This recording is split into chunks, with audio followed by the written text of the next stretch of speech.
Hi, here for New Zealand Cup Week and catching up with Timmy Williams from Stonewall Stud. Firstly, Timmy, welcome back.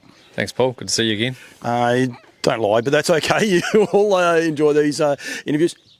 Great day today, great lead up into the Cup Week, but it's great build up to the Cup Week, isn't it? Yeah, it has been, like you say too, lucky the weather's finally come good. I think since a few of you Australians have arrived, you might have brought the warm weather with you. So we haven't had much warm weather yet, but hopefully it's a sign of things to come. Yourself, mate, I've been watching from afar. You've been actually going good and you're coming good at the right time of the year too. Hope you haven't just jinxed me. But no, yeah, but the team's been racing consistently and in the good races too. So hopefully we can bring that form to Cup Day. Even your driving now, you've been driving winners for outside stables as well, Johnny Dunn and a few others, and having a good run. Yeah, look, I've been getting looked after well and been getting plenty of outside drives, so it's it's keeping food on the table at the moment. That's the main thing. You lie, but that's okay. BD Joe in the New Zealand Trotting Cup.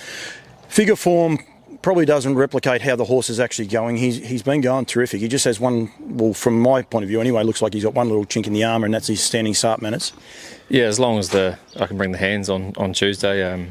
He's missed once, but like you say, last season he was getting it right pretty good, but drawn the second line this year, so hopefully it might suit him too. He was there last year and followed through good and got away nicely, so it looks like we follow out the right one that gets away quick too. So as long as the hands don't let me down, I'm pretty confident he'll go away with them good. What is it with him? Because he looks like he steps and then he sort of gets it all a little bit pear-shaped. Yeah, it's probably whether he just tries to go a little bit quick or I'm not sure, but sort of one of those ones you just got to get those first few steps under your belt with him, then generally he's really good. So it was uncharacteristic what he did his last start, but he's lucky he regathered the hobble pretty quickly. But he's going terrific. I mean, his run was still great. Yeah, no, he went good afterwards. So like you say, it's just hard. You can't give any of these horses on Cup Day a start. So hopefully he can get it right at the start and put himself in a good position. The second row would be a favour for him too, because unless the horse in front of him charges away, you're going to be sort of governed by those horses in front, which can sometimes make it easy. It doesn't always help, but sometimes makes it easy. Yeah, it's a little bit of the lack of the gods, like you say. As long as those ones in front of us get away good and he can follow through, and as long as he hits the hobble himself, hopefully we can land in a handy posse without doing too much work early. You got three fillies, or the farm's got three fillies going around. One, the way the mares are going for Stonewall at the minute, they're flying. You must be wrapped with them. Yeah, they've done a great job through all the heats and their lead-up races. So looks like we've come up with some really nice draws to work with on Cup Day too. So couldn't have been happy with the prep for all of them really leading into the big race. And obviously Mark and Nathan's fillies copped a horrible draw, so that's hopefully to our advantage. There's a couple of others, Mantra Blue as well in the race. It's a good race. The depth in fillies over here in both 2 and 3 year olds is just outstanding, isn't it? Oh, for sure. And I think, like you say, Zach's filly and there's a few others there too. Regan's one. You give her the right helmet to follow. She's very dangerous too. So they're not easy races to win, and like you say, a lot of depth to the whole field. You see her running the Southern Oaks, treacherous gal, and she's probably had a few checkered runs this time in as well. Artie by the Seaside, you must be wrapped, gets a good draw as well. Just her figure form and her own form leading into this race, you'd be wrapped with her. Yeah, she's just had an ideal prep. She hasn't gone a bad race, and John drove at the trials last week, and he's wrapped with her and how she hit the line and how she's coming through her runs. She's just had an ideal prep really, and come up with a nice draw, and couldn't fault the preparation. Sweet Diamonds, checkered couple of runs. There's one run there where a figure form does look that good. Unfortunately, Johnny couldn't get through a gap he was trying to get through, and it didn't go to plan. But another filly that is going very, very good.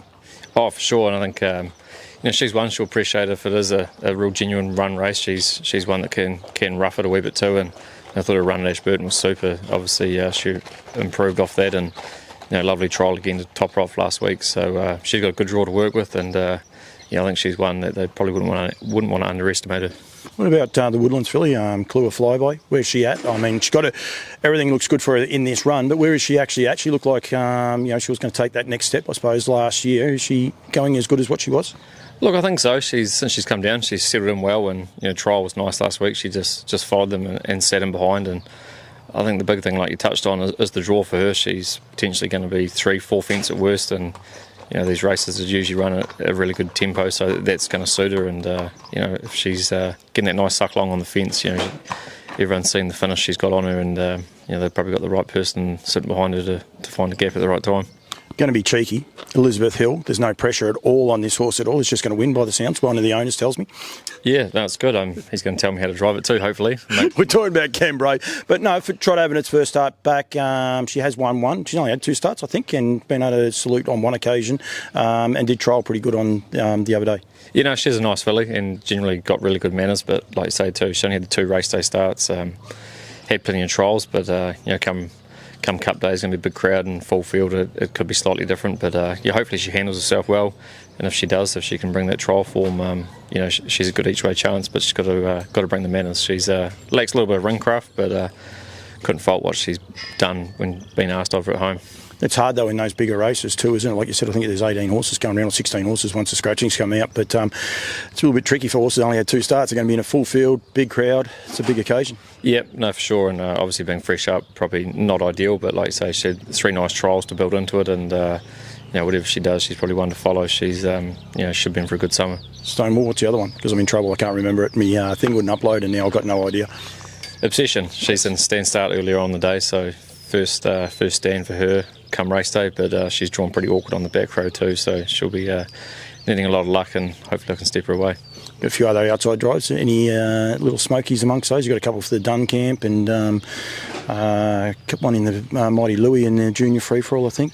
Yeah, maybe RJ's won the last race double times, come up with a good draw. It's a really even field, but you know, he's been racing good and probably wasn't too far behind some of the better 3-year-olds earlier on the season, so he looks like he's you know, got the right draw, and you know, I'm sure if he gets the right run on the fence, he can be a top 4 player.